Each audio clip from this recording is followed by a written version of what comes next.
Isa po nating kababayan, siguro salat sa buhay, o gipit, o may problema sa kanyang pamilya,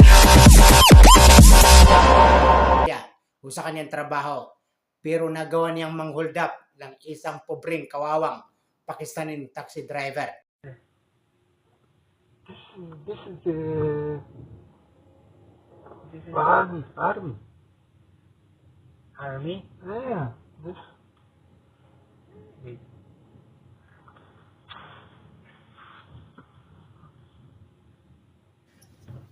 Dito hindi na mapakali si kabayan dahil palingalinga kung ano-anong tinitingnan, dahil dito na po mag-uumpisa mamaya.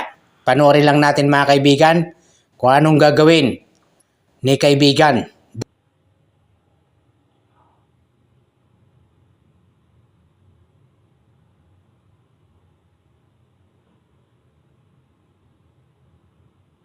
Hello?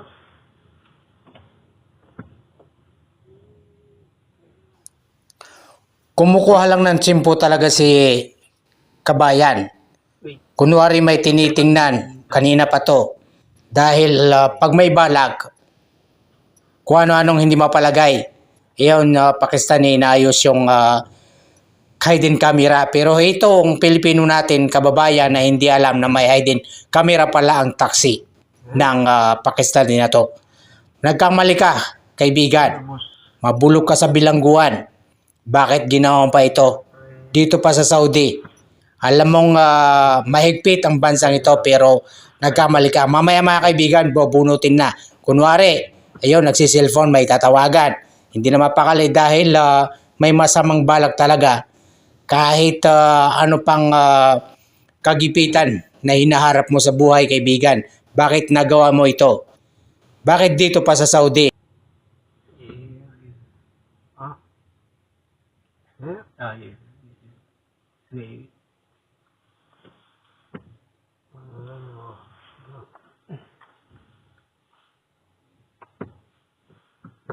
Hello? Wait. Hello? Wait. Give Call mo na ito. me police. Hindi na talaga mapakali si kabayan kung ano-anong kinakalikot sa kanyang cellphone. Kunwari may tatawagan, pero alibay lang niya yan. Dahil tingnan niyo mga kaibigan ginagawa ni kabayan. Masamang balak talaga ang iniisip nito, mang-hold up ng kawawang pobreng taxi driver itong Pakistani na to. Bakit nagawa mo pa, kaibigan? Hindi ka na mapalagay. Nahilda ko, konsensya ka na ba? Pero tinuloy mo pa rin. Makonsensya ka na. Mabubulo ka sa bilangguan, kabayan. Clara, tumugot ka.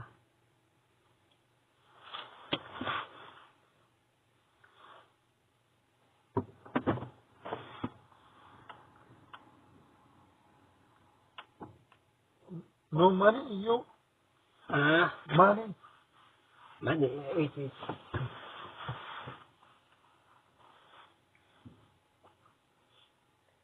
Ay, wait.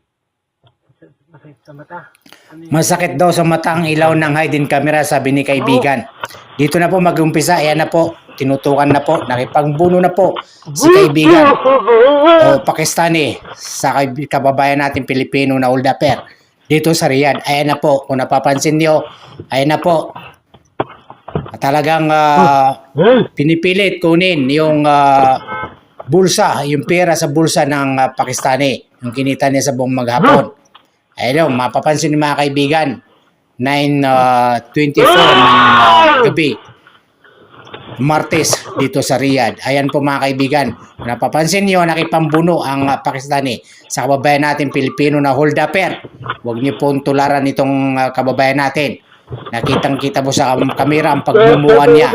So, pagdusahan mo po ang pagkakulong ng 15 years.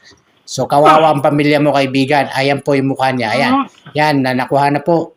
Ayan, kinukuha na po yung pera ng Pakistani. Matanda pa to, ha? Wala nang awa talaga. Ayan po. Nakuha niya, nakatakas na po yan, mga kaibigan. Po ay naisumbong na ng Pakistani driver sa pulisya at may parusang 15 years na pagkabilanggo. Pagdusahan mo po yan, kaibigan, kababayan. Pilipino.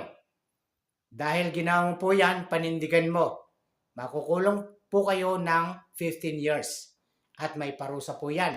Ayon sa aking source, may latigo po yan every Friday. Yan po ang parusa ni mga kaibigan, pagbabayaran niyo po yan. Na hinuldap niyo ang kanyang kinita sa loob ng isang araw. Hindi niyo ba alam, isa rin po siyang dayuhan o expat na nagpapakahirap para mabuhay ang kanyang pamilya. At isa pa po, kaibigan, may sakit pa po ang kanyang anak na ospital. So nagpapakahirap po yan para sa pamilya niya, matustusan yung pangailangan ng may sakit ng kanyang anak. Pero hinuldap niyo po. Bakit niyo po nagawa yan, kaibigan o kababayan ko, mahal kong mga kababayan? Kaya po tayo na ibang bansa o nag-abroad dahil po para sa kinabukasan natin at sa ating mga anak, ating pamilya. Lalapit na naman kayo sa ating puluuwa, sa ating bada. Pag kayo ay nakulong, ang inyong mga magulang, dito niyo pa yan ginawa sa Saudi. Alam niyo po yan, mahigpit dito, ginawa niyong Pilipinas to. Pwede kayong mang-hold up dahil alam niyo, sa atin, pwede ka magpiyansa. Kaya mga kababayan ko, payo ko lang po sa inyo, magbanat po tayo ng buto. Huwag po natin gawin o tularan ang kababayan natin na isang Pilipino na nang-hold up ng isang kawawang Pakistaning taxi driver dito sa Riyadh, Kingdom of Saudi Arabia. Isa rin po siyang dayuhan, nagpapakahirap para sa kanyang pamilya, pero ginawa niyo po ay hinuldap niyo ang kanyang kinita sa loob ng isang araw maghapon na pinaghirapan. Alam niyo ang buhay taxi driver, mahirap din po yan, kumuha ng pasahero. May bus government vehicles na po ang Saudi Arabia. So mahirap po kumita ngayon ng mga taxi driver, hindi kagaya noon ay napakaraming pasahero. Ngayon po ay ilan lang. Nagawa niyo pang hold upin. Ano pong pumasok sa inyo, kukuti, kababayan, kaibigan, Pilipino? Nagawa niyo po yan sa pobreng kawawang taxi driver na isang Pakistani. Hindi ba kayo naawa? Kung nangyari po yan sa inyo, o gawin nyo rin po ba yan sa Pilipinas, bakit ka pa po pumunta rito? Bakit ka pa po nag-abroad? Kung yan po ang pumapasok sa kukuti mo, wala kang puso. Dinamay mo pa ang maraming Pilipino dito sa kingdom. Alam nyo, may mga tiwala sila sa atin. Pero sa mga ilan lang nating kababayan, nasisira yung tiwala, yung reputasyon ng ating mga Pilipino, mga kababayan, dahil sa mga ilang Pilipino na gumagawa ng mga kabalastugan. Maging maingat po tayo sa ating gawain. Kung gipit na gipit ka na po, hindi po yan solusyon para mang-hold up ka.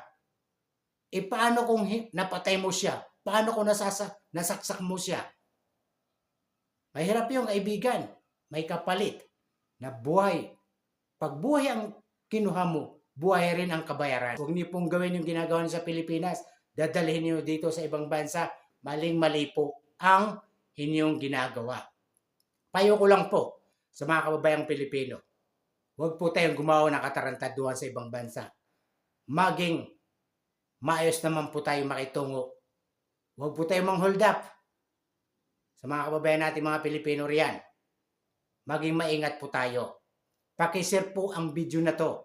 Baka hindi pa alam ng pamilya o asawa at anak o kanyang magulang ang ginawa niyang kabalastugan na pang-hold up sa isang pobreng Pakistaning taxi driver dito sa Riyadh. So pakishare po yan mga kaibigan para awareness po ito, para malaman ng pamilya niya ang ginawa ni kabayan natin na nang hold up ng isang taxi driver dito sa Riyadh.